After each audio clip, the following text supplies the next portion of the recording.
Good afternoon. On behalf of myself, Dr. W. Franklin Evans, his cabinet, and the whole Voorhees College family, we'd like to thank you for coming to the beautiful city of Denver, South Carolina, and we'd like to thank President's candidate Beto and his camp for taking time out of their busy schedules to come speak to us on his behalf. I have read his bio. I believe that he has accomplished a lot of things, graduating from the University of Columbia, getting a degree in English literature, serving on Congress in 2012, becoming one of the youngest members that ever served on the El Paso City Council. But what really impressed me about this great young man is the fact that he gives service to all mankind.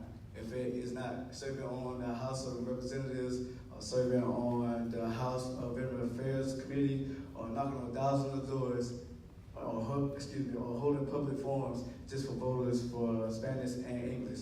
And one more thing that he did that I found fascinating is that he created a march on Father's Day involving 2,000 people in Tordillo in awareness of family separation. So I believe that he's an extraordinary man that could do extraordinary things, and I'm so honored and excited to be here to introduce this great man. So on behalf of myself, Dr. W. Franklin Evans, and everybody, please, excuse me, I'm kind of excited and nervous.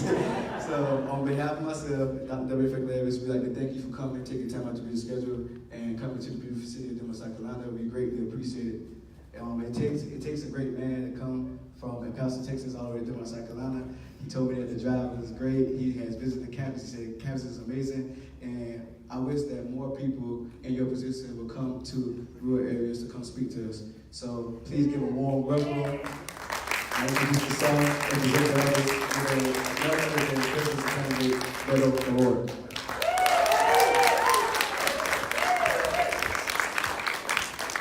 Thank you, Nathaniel, and thank you each for making some time to be with us today. Apologize for my voice. It sounds worse than it feels right now.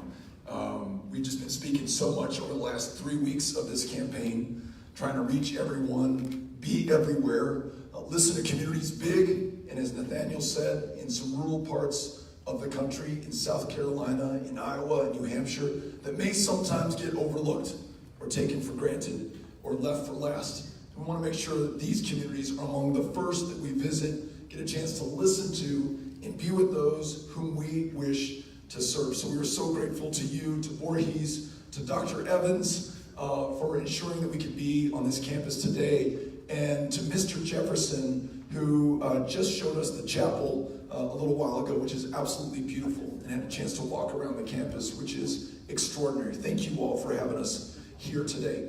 My name is Beto O'Rourke, born and raised in El Paso, Texas, which happens to be, with Ciudad Juarez, the largest binational community in the Western Hemisphere. There are 3 million of us who come from 2 countries, speaking 2 languages, 2 cultures, 2 histories, who are joined, not separated by the Rio Grande River, to form something far greater and larger than the sum of our parts or the number of people involved. El Paso, Texas, my hometown, where Amy and I are raising Ulysses, who's 12, Molly, who's 10, Henry, who is 8, is one of the safest cities in the United States of America.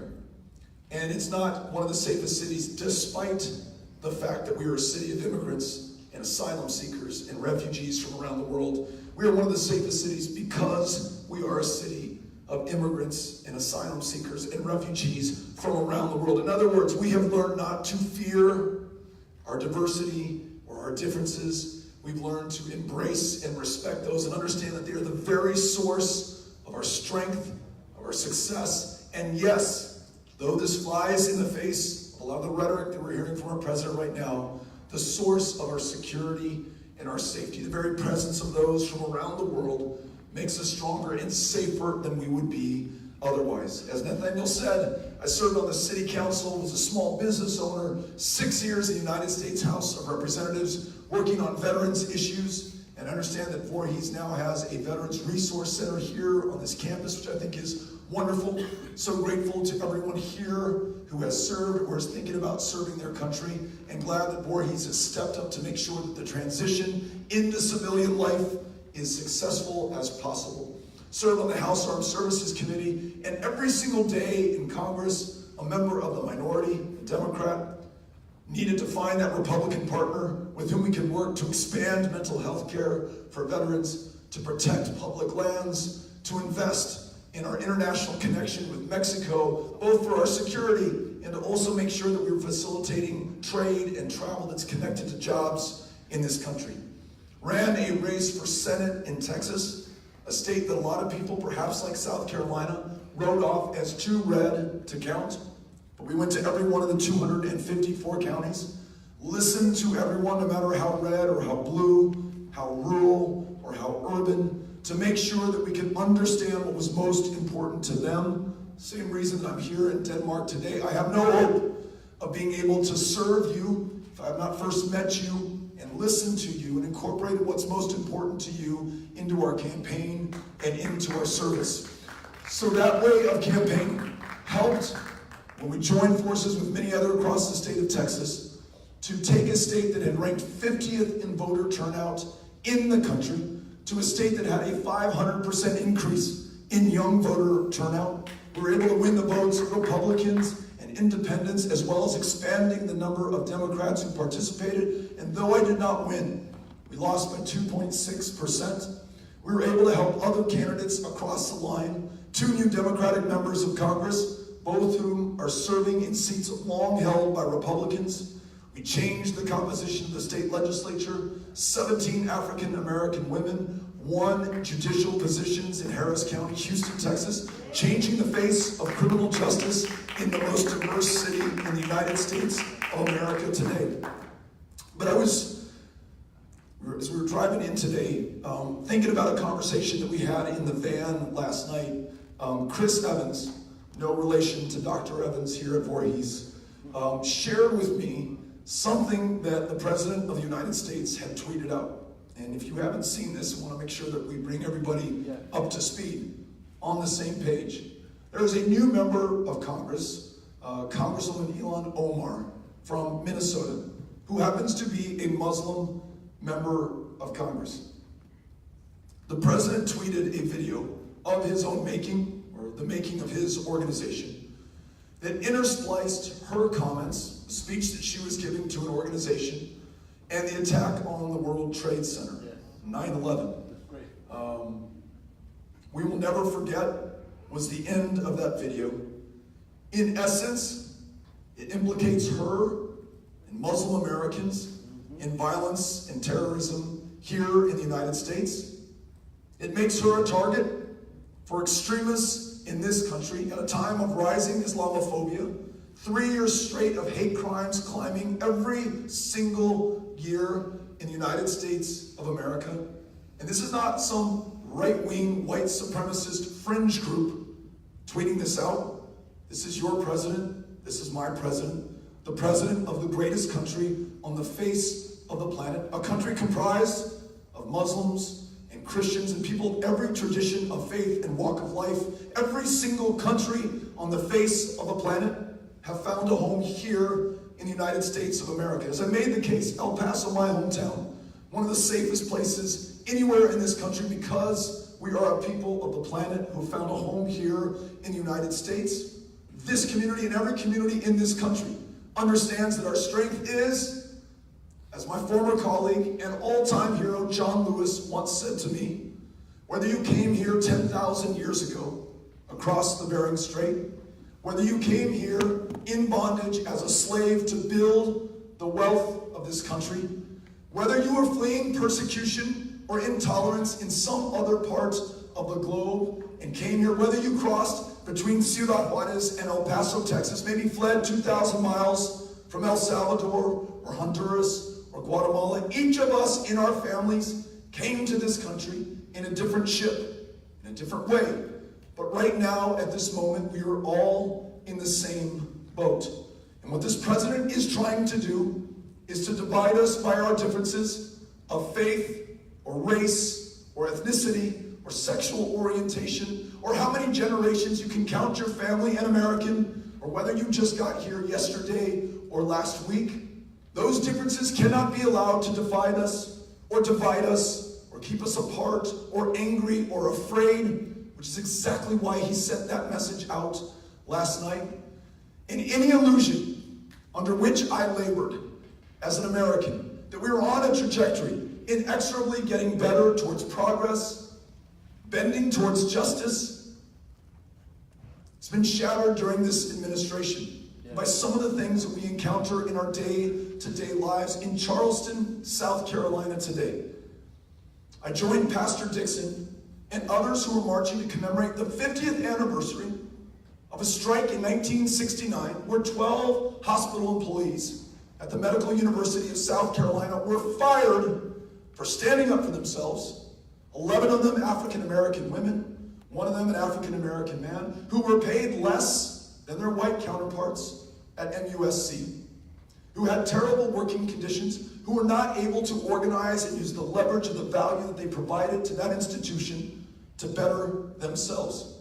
And so as we are walking to celebrate their history and their struggle and their courage, I was surprised, and I should not have been, but this is why I show up everywhere, to learn from Pastor Dixon that actually conditions for workers at MUSC are worse today than they were in 1969. He said, there are people taking care of others at that hospital who do not make enough to take care of themselves, cannot go to the same hospital where they are employees to be treated for the conditions from which they suffer right now.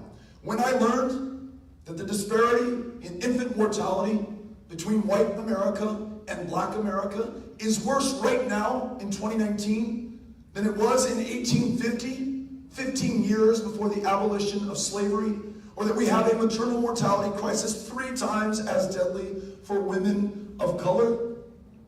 The people who are experiencing this every single day, those who led the march in Charleston right now, those who are sharing with me the visitation of daily indignity upon their lives that weathers them so bad that their life expectancy and that of their children is diminishing over time, not increasing. I understand that as a country, we have our work cut out for us. When we have more than 2 million people in the criminal justice system, disproportionately comprised of people of color, so many there for non-violent drug crimes, including possession of a substance that is legal or decriminalized in most of the country right now. In other words, the executives at Purdue Pharma, who sold the opioids to the prescribers and the doctors, the 70,000 drug overdose deaths just last year, including overdose from opioids, not one of them has paid a meaningful price or spent a night in jail despite the death and devastation for which they are in part responsible. And yet we're putting people behind bars for possession of marijuana disproportionately in communities of color, although white people and people of all races and ethnicities use marijuana at the same rate. Only some are going to do time. Only some upon release are going to check a box on an employment application form saying that they have an arrest, making it less likely that they get the job. Only some will not qualify for federal assistance to pursue higher education at Voorhees or anywhere else in this state or this country. So whether it is justice, whether it is healthcare, whether it is education, whether it is rights in the workplace, in some cases, in far too many instances, things have not been getting better, and they are being exacerbated by the divisiveness and the hatred and the intolerance displayed by this president. The answer to that cannot be more of the same. We cannot descend to his level, to the name-calling and the pettiness and the partisanship, the smallness that defines his administration. It has to be our aspirations, our ambitions, the big, bold things that we want to do, but we will only be able to accomplish if we decide that we are going to do them together. Before I visited Denmark, I called Representative Bamberg, introduced myself, asked him to tell me about this community that he represents in the state legislature. He told me about a water system, which for 10 years was treating the water that you are drinking here, or that you were drinking here, with a chemical that is akin to a pool cleaner. That's what people were putting into their bodies, washing themselves with, using in their day-to-day lives. The cost to replace this water system, which is now fouled beyond use, is $10 to $15 million. And he shared with me that the people of Denmark, the tax base here in this community, cannot support that level of investment. president, for whatever reason the state has yet moved on this issue, he needs a federal partner with whom he can work to get this addressed. There are $4 trillion in outstanding infrastructure needs in this country right now. In my hometown of El Paso, in your hometown of Denmark, water, rail, broadband internet, roads, our drainage and sewage systems. We need the investment, we need the jobs, we need the quality of life. We need to demonstrate that every single community, no matter how big or how small, is worthy of respect and worthy of investment.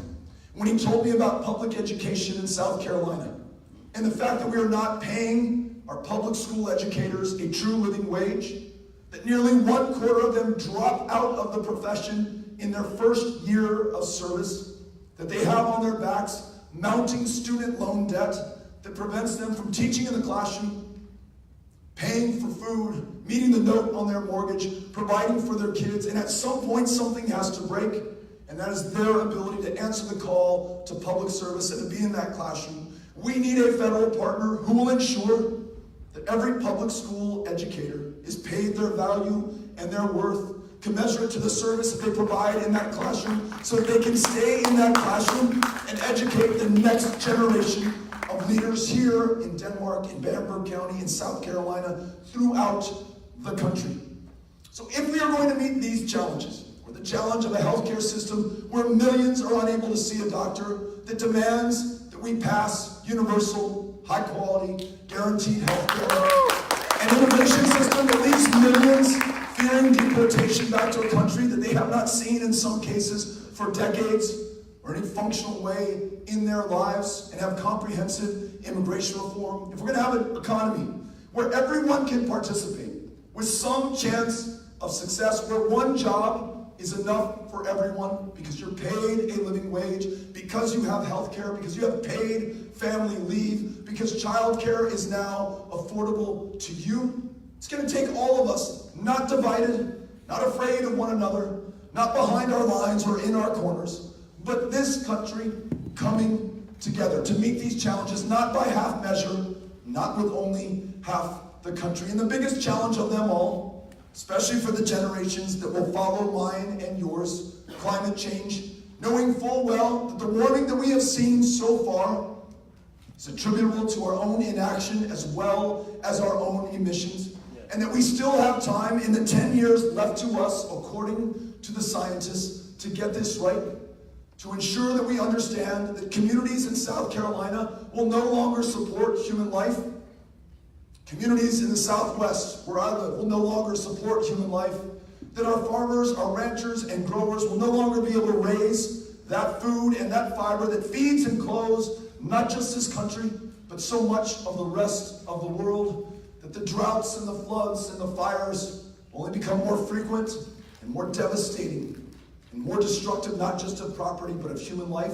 It's going to take all of us coming together, not allowing ourselves to be divided. And so that's why I am here today, to introduce myself to you, to share with you what I have learned already about your community, to tell you I'm looking forward to learning more through your questions, through your comments, through the suggestions and ideas that you bring in to this conversation. And I so badly want to serve you as the next president of the United States, to meet every single one of these challenges, not through one person or one party, but this entire country coming together. Thank you all for having us out here today. Very grateful. Appreciate it. And if you have a comment or a question, Cynthia's got a microphone. She will bring that to you. And you're welcome to ask away. If you want to raise your hand, I will run to you right here. Here's our first question. Good afternoon. Afternoon. My name is James Reed, and I'm from Michigan, and I'm new to this state of Columbia. I guess my question is, I'm in the state of South Carolina. I'm sorry, I'm trying to get used to it. My question to you is, I heard what you said about healthcare. You basically answered my question in regards to healthcare. But our current president has been talking and rallying in his presidential candidacy in regards to infrastructure. And I think at this point that's not a big priority for him outside of the wall and immigration. So my question to you, would be, how would you tackle infrastructure around the country? Thank you, James, for the question. It's interesting. I was just talking to the mayor of Charleston, and I was asking if it was true what I had heard, that every time that it rains, it floods in Charleston. And it's not just flooding from storms, it's storm surge from the sea and rising sea levels. As more of the Arctic and Antarctic melt, these levels are just going to get higher and higher, and they are. And the very viability of the city is at stake. And so he was talking about infrastructure to mitigate the flooding that is predictable now because of what we've done so far and probably the course that we're on going forward. So that infrastructure is going to help the community that he seeks to govern.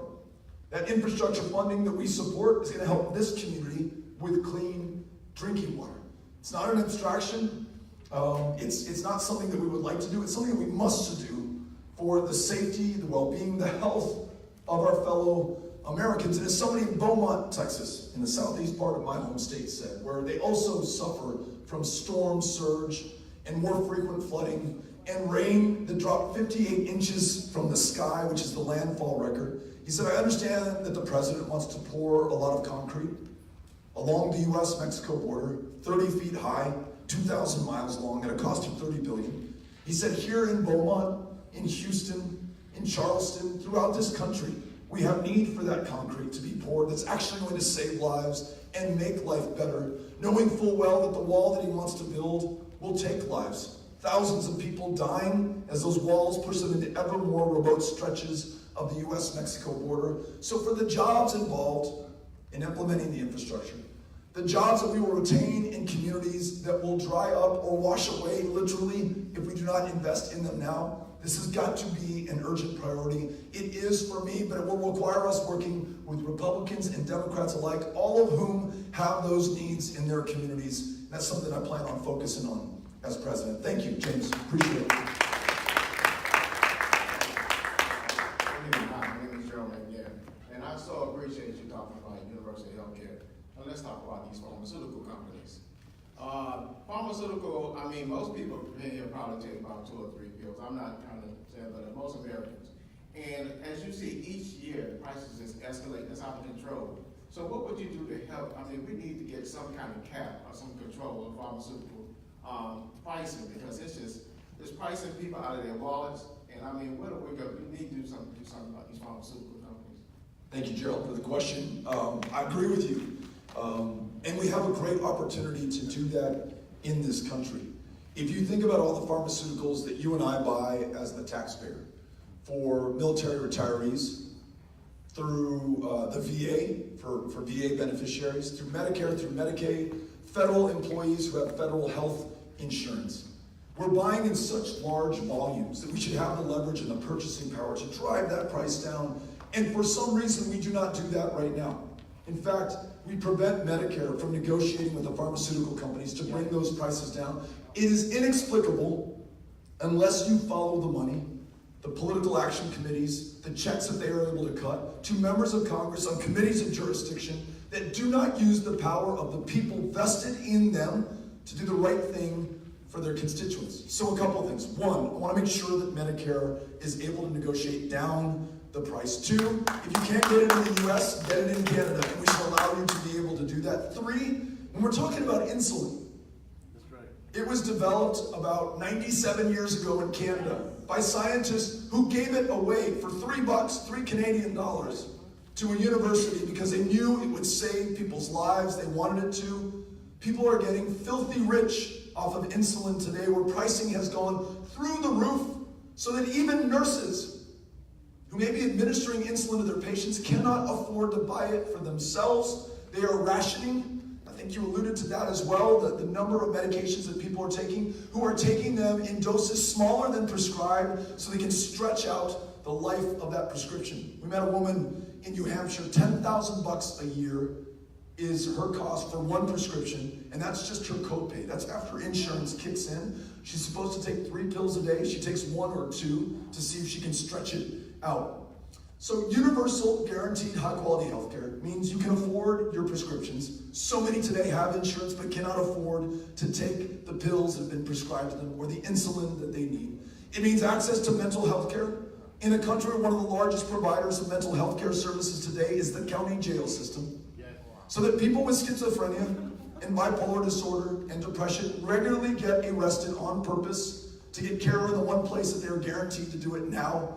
That we're the wealthiest, the most powerful country on the face of the planet. This is how we choose to treat those who cannot do for themselves.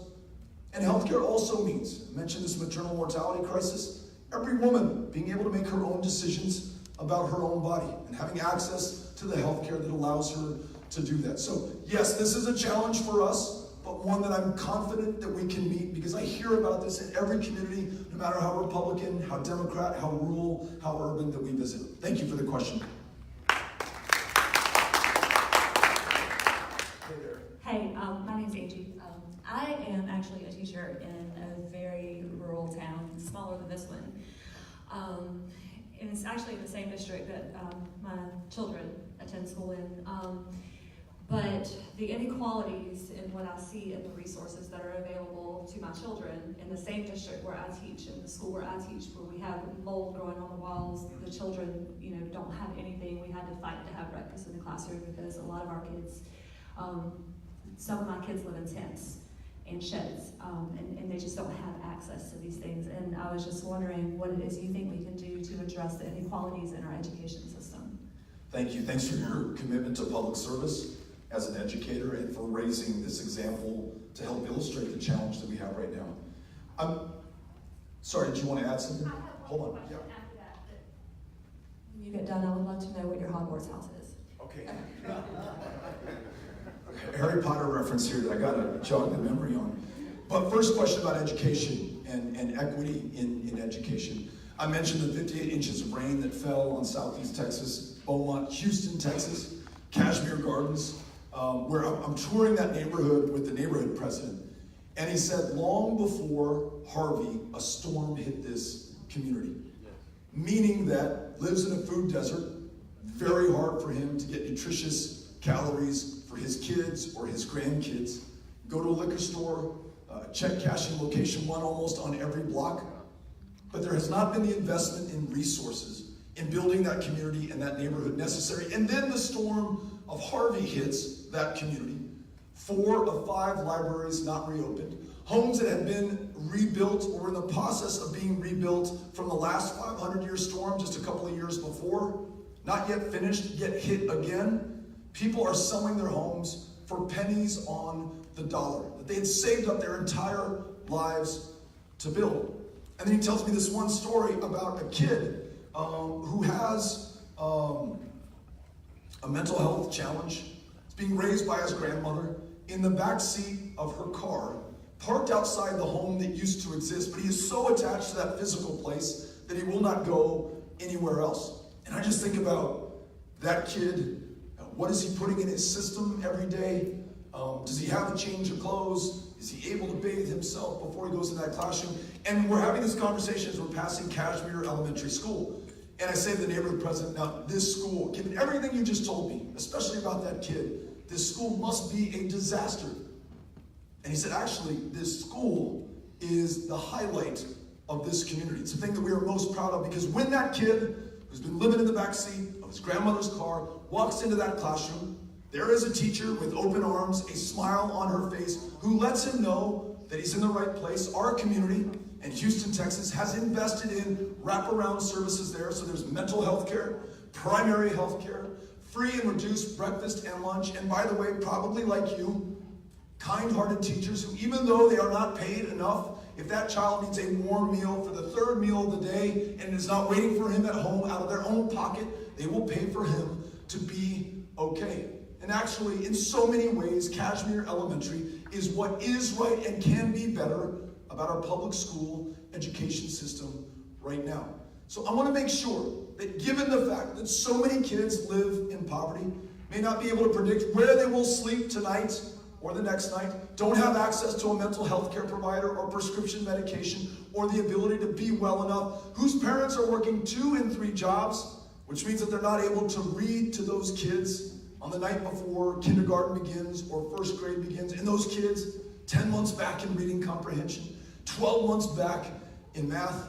There are some investments we can make to complement the sacrifice of these teachers. I made the point earlier, we got to pay you a living wage, and every educator in this country, so that you only work one job, that most important job.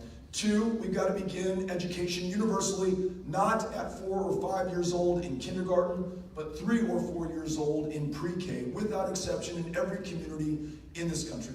We've got to make sure that every child who graduates has access to an affordable higher education, free community college, debt-free higher education, and investment in HBCUs like Voorhees right now, which is such an integral part of our higher education system in this country. These are some things, these are some steps that we can take that complement the service and the sacrifice that you have already provided. And now, in terms of the house at Hogwarts, I'm gonna have to refer this one to my kids. It's been a long time since I've read the Harry Potter book, but can I turn it around on you? What is your house? Hufflepuff. Okay, thank you for Hufflepuff. Thanks for the question. Thanks for your public service. Yes.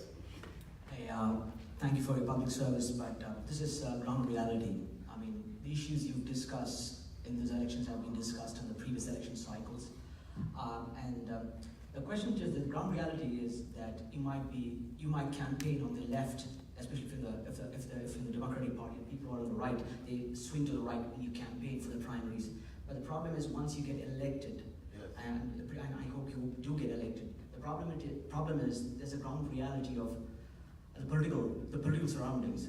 The legislature or the executive branch, the legislative branch which comes up, presents yourself, might be against you. My question is, how far have you thought around? All these ideas of education, healthcare have not been discussed and have well thought out policy wonks have gone through. We have seen 2 transformative presidencies, Democratic presidencies, Bill Clinton, the best policy wonk we have had in years, but with unfulfilled potential. Most of these presidents were basically unfulfilled. And we had another transformative presidency in terms of Barack Obama, and which I would think we didn't fulfill the potential. My question is, you're going to be presented with the same realities where the Congress is going to go against you. And how are you going to pass along all these ideas? The whole thing is that the whole idea is the whole presidency can be compressed into 18 months, the first 18 months. And after that, you're in the process of getting re-elected. You might come to the first term, you're business of getting re-elected the next term. Right. You come into the second term, you're trying to figure out something else, legacy and all that. Right. So how do you transform these ideas into reality? The first. And the thing is that some of the Democratic candidates we have seen in this last re-election cycles are all modeled on FDR, they're modeled on Bill Clinton. I think it's high time somebody looked up to Harry S. Truman and tried to play the politics of brinkmanship, because that's what Trump is doing. A politics of brinkmanship, and he's succeeding. Yes. And I think you guys need to figure that out. So that's the question, my question here. How are you going to transform your policies into reality? Thank you. Thank you. That's a very good question. I think I would refer to two things I've been able to be a part of that could give you some kind of prediction on how I would serve as president. In other words, past performance is perhaps the best predictor of future performance. 6 years in the Congress, unable to go back to my constituents at town halls like these that I held every month and say, you know what, I'd really love to move forward on this ambitious agenda that we set for the community, but those darn Republicans are intransigent. They don't like veterans, or they don't like the U.S.-Mexico relationship, or they don't like our public lands as much as we Democrats do. And so until we get a Democratic majority, I'm just going to have to keep giving great speeches and hoping that we can change the math or the composition in Congress. I would be laughed out of the room, thrown out of office, if I had come back with that kind of stuff in a town hall. And so I set to work finding the Republican colleagues with whom we could pass this legislation. In some cases, it involves some level of compromise. I think that's important to note. You have to define your ideal, your vision for this country or your community or the office with which you want to be able to deliver. But you also have to be able to compromise enough to not allow the perfect to become the enemy of the good. So when we opened up mental health care access to veterans with an other and honorable discharge, I had my idea of how to do it. My Republican colleague had his. We were able to sit down and introduce some consensus legislation that ended up passing and being signed by Donald Trump, someone with whom I agree on almost nothing. Same is true for other signature policy victories while we were in Congress. And then the way that I campaigned in Texas was to go to the reddest of red places and find where our common cause lay. So King County voted for Donald Trump 96% in the 2016 election. I went there, perhaps not unlike Denmark, a water system where it is not safe to drink what comes out of the tap. And that community told me that their antipathy to the EPA and the federal government was not based on party, but was because they never had a seat at the table. They weren't allowed to help inform the solution that was being imposed or implemented upon them. And as the county judge in King County told me, do you think there is anyone in this community that cares more about the drinking water here in Guthrie, the county seat, than I do? My kids live here. Those who I'm responsible to as their chief elected official at the county level live here. Of course, I want to improve the drinking water, but I want to be able to contribute to the solution of that challenge. I heard him out. I now understood his perspective on the EPA. Going to a small town, listening to a Republican school teacher, public school teacher. She says, if you let Betsy DeVos take my public tax dollars out of my classroom, turn them into a voucher, send them to a private school, I'm going to hunt you down. I'm going to come after you. I'm going to hold you accountable. If I had not shown up, she may not have known. I may not have known. We're on the same page when it comes to funding for public education. Healthcare, this is not a Democratic Party or progressive pipe dream. This is something that people all over the country, regardless of their party affiliation, or if they have any affiliation at all, care about. No one thinks that premiums are affordable, that deductibles are just, that people should be dying of diabetes in the year 2019. They may differ on the means to get there, but everybody being able to afford that prescription, that provider, that mental health care help, that ability to get maternal care or reproductive health care, everyone agrees. And I think that we can find the consensus necessary to deliver these solutions. If it is imposed by one party or attempted to be imposed by one person, no matter how strong or resourceful or experienced she or he may be, I think it will end in failure. It has to be a process of bringing the country together. And so our campaigns, my service, my presence here today is about bringing this country together around shared challenges. You're right, there is plenty of room for failure. It's a risky proposition. The trend of this country right now is disengagement, division, partisanship. We can meet this moment with more of the same, but that doesn't get me going, doesn't fire me up, and it's not what inspires me. So I'm going to do my best, recognizing that we have the challenge of all challenges before us to bring this country together, but I want to be a part of it, and I will not wait until January of 2021 to do this. We're doing it right now in the way that we campaign. Thank you for the question. Hello, my name is Voorhees. I attend Voorhees College. My question to you is, the topic when you was talking about African Americans being paid less inside the school, what are some things that you can do to make it where we are getting paid equal pay? Thank you for the question. So here we are in the year 2019. Women are not making the same as men for the same work provided, the same value performed, the same number of hours produced.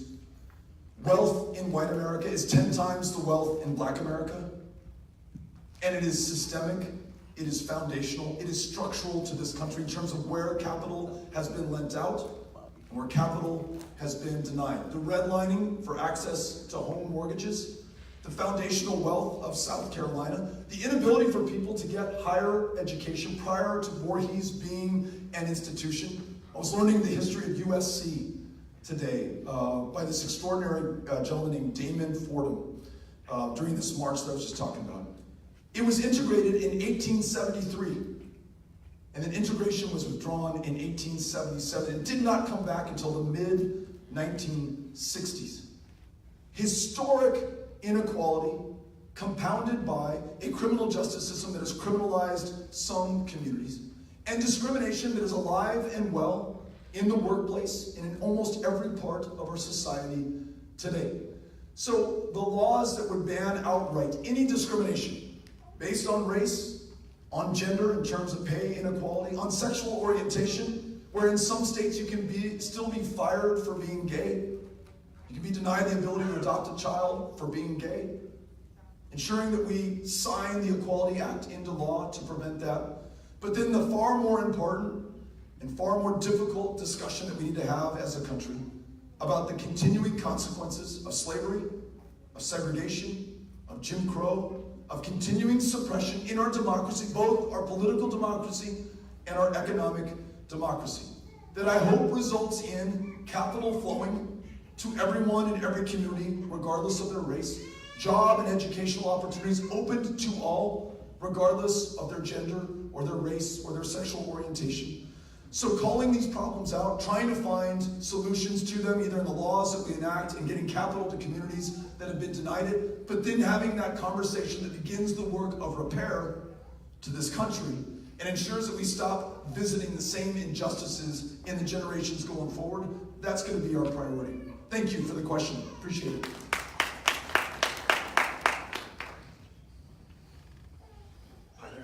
Thank you. My name is Rosella Cooper, and my husband and I, we just moved here to Denmark, but he was born and raised here. My question is, I'm a veteran, and you talked about you were on the military committee and all. Those of us that we're not full-time military people in the Guards and Reserve, if we do not do the full 20 years, we are not recognized for any benefits when we leave. What do you think can be done to help us? I'm not just talking about health care, but anything else that is within the system. Like the post 9/11 GI Bill that would allow you to attend Voorhees or the University of Texas at El Paso. Because we did not do the full 20 years. Absolutely. You know, I think especially given the fact, well, first of all, thank you for asking the question. Thank you for being here. Thank you for your service to our country. Given the fact that this country has been at war in Afghanistan, going now on our 18th year, so many members of the Guard and Reserve involved, putting their lives on the line, losing their lives for this country, that we are functionally in our 28th year of war in Iraq, first announced under George H.W. Bush in 1991, continued by 6 successive presidential administrations, at war in Yemen, in Somalia, in Libya, in so many parts of the world, to include Syria, without a definition of victory or a strategy, but lives like yours on the line tonight. So yes, you know, by any definition of service that I can come up with, that is service and sacrifice to this country. It should be rewarded the same way that we reward service and sacrifice by active duty service members in every other branch of the military. Those who serve more than 20 years become military retirees, for which we are grateful. Those who put in 5 or 6 years and come back are able to go to the VA, and as you said, not just get health care, but if you have a service-connected disability, make sure that you get that help that complements the income that you have from another job. Make sure that if you're homeless, you have a roof over your head, access to the HUD-VASH voucher program that guarantees housing, the post 9/11 GI Bill benefit, and the Transition Assistance Program, or TAP, that makes sure that you do not fall through the cracks as you end your military commitment and service to this country.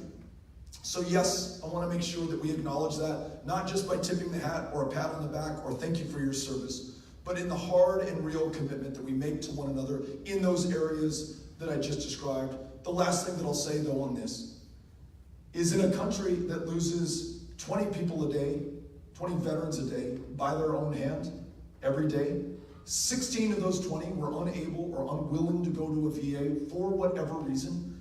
Investing in mental health care access for those who come back with PTSD or TBI or military sexual trauma is paramount, but also thinking about the true cost of these wars and what we do to people who fight them, come back to this country, make sure that we are spending just as much on their care as we are spending sending them over in the first place to fight these wars, and in bringing these wars to a close so we quit creating the problems that we have for so many who are fighting wars that we as a country still do not fully understand or own. I think these are some of the challenges before us, but I want to make sure that your service is rewarded just as the service is for anyone else willing to put their life on the line for this country. Thank you for being here. Appreciate it. We have time for 3 more.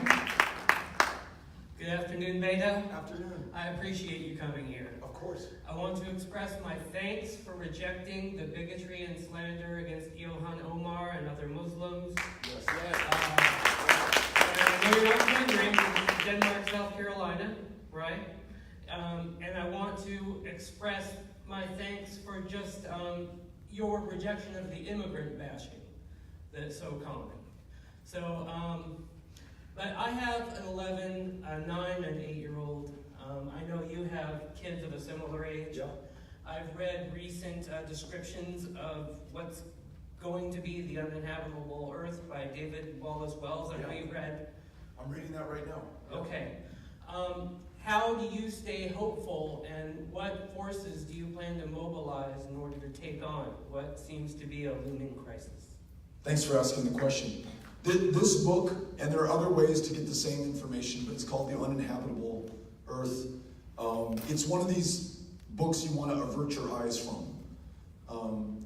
The cost or consequence of that is you end up turning your back on the problem, because what he describes is absolutely harrowing in terms of the future for our kids, and even those of us who are alive right now. This planet, these fires, these heat waves over so much of the world are killing people in the tens of thousands right now. Totally connected to what we have done and what we have failed to do in the face of the science and the evidence. So bad, and perhaps our last best moment to avert some of the worst of it was back in the 1980s, when there seemed to be both scientific and political bipartisan consensus to do the right thing. So bad that right now, if we stopped emitting any greenhouse gases at all, the trajectory, the inertia of the change that we're seeing will continue to produce storms that are ever more violent, droughts that are ever more devastating. The arable farmland is just moving further and further north at a pace that outstrips the readiness of the soil to be able to plant and grow the food that we need. And so, yeah, it's really dark. And part of you wants to put the book down and just say, you know what? There's nothing we can do. We screwed up. But to do that would be to let down our kids. And I think about my kids who are about the same age, 12, 10, and 8. And by the year 2050, they will not yet be my age. I'll be 47 years old this year. And they'll be looking back on me, this man in 2019, knowing everything that I knew, because they knew I was reading this book. They knew that I listened to scientists and I believed the science. And they're going to want to wonder what it is that I did while I still had the chance to make it not as bad as it otherwise would be. Whole communities wiped off the map unless we can change course right now. It's going to be worse than it is no matter what we do, let's be clear. Let's not allow that to diminish any effort or urgency that we feel to ensure that it's not the hell that it will be if we don't do everything within our power. You ask what gives me hope? The fact that so many people, especially young people, are asking the question that you just asked right now. They're demanding change. They will not wait for it. They will not accept any BS. They understand that their lives and the lives of their kids are going to be on the line. They know full well that if I think about those nurses marching 50 years ago in 1969, the Friendship 9 in Rock Hill, South Carolina in 1961, those men who gave their lives on the beaches of Normandy in the 1940s, and every generation, every moment of change entailed sacrifice, and so often it was young people, and it's the young people who are leading on this issue right now, and it will make it sure that we do everything that we can while we still can. Those wind and solar jobs that we need, we're creating them right now. In fact, the two fastest growing occupations in the United States of America today are wind and solar. If we keep making that investment, not only do we transition ourselves off of fossil fuels, we create the jobs that more Americans are looking for: high value, high wage, high skill, now in demand, unlike any time before. And then this is our moment as a country to meet the existential challenge by taking our place on the world stage, much as our forefathers and foremothers did in the 1940s, against the existential threat to the Western democracies that we faced at that time, and convene the powers of the planet together to make sure that they too are doing their part, leading by example. So in other words, the darkest of times could perhaps bring out the very best from us, allow us to rise to our full potential and fulfill our promise as a country. That to me is exciting, and we still have time to do it. And like you, I want the ball. Put me into the game. Right. So many people in this country feel that same way. They want that responsibility. They want to be able to act while there's still time to do so. So we will not be discouraged. We will not be dismayed. We will not be depressed. We will be ambitious and aspirational. We will sacrifice and serve in order to accomplish it. Thank you so much. Good question. Good afternoon. My name is Abi, and I'm a high school student from Columbia. And I was wondering, 2 years ago, you said that you supported the idea of charter schools, and I was wondering if you still support and have faith in these ideas. Thank you. So I mentioned at the outset the importance of public education and our public school educators, from the teacher in the classroom to the nurse to the counselor to the school bus driver, the cafeteria worker, everyone involved in making sure that you do well and that my kids do well. All three of whom are in a world-class public school system, dual language, so that on Monday they're going to be learning math and Spanish, on Tuesday they're going to be learning math and English, listening, learning, reading, writing, but living in both worlds in this binational community. That is a product of excellence in public schools. You ask about charters. Charters, as originally envisioned by some teachers' unions, were going to be a laboratory for new ideas and best practices that could be distributed across the full public school system. In that light, I think that public, non-profit charters have some role to play in public school education as laboratories for innovation, but I do not think that we can charter our way out of the need to fund traditional public schools, and so we've got our commitment to continue to do that. Thank you for the question. And this is our last question. Good afternoon. My question for you, sir, is I want to know your thoughts on gun laws. It's known that you could be 21 to order a gun, but like in some places, like for instance Walmart, that you could be 18 to order a long gun, and then it's like online. I mean, you got background checks for like Walmart and everything, but I don't know. I never bought a gun, but I don't know how strict the background check is. And then online, you don't even need a background check. You just order the gun. Or if you like get a gun from a gun store, you need a background check too. So I want to know like how can we like streaking that, because you know being from here, like gun violence is prevalent, and it's prevalent all across the world as well. So I just want to get your thoughts on that. All right. Thank you for the question. There is something happening in this country that we can either explain by accepting that we are more violent than other people on the planet, that there's some natural disaster of gun violence that has plagued the United States, or that this is a human-caused problem with a human solution. That's the version of this that I choose to accept, because we lose more than 30,000 of our fellow Americans. You're right, it is across this country in sensational mass shootings that can claim dozens of lives, and then things that are so numbingly familiar. 1, 2, 3 people killed at a time doesn't even make the newspaper or the news or enter our conscience or cause us to change anything that we're doing right now. So what will cause the change that we need to save lives?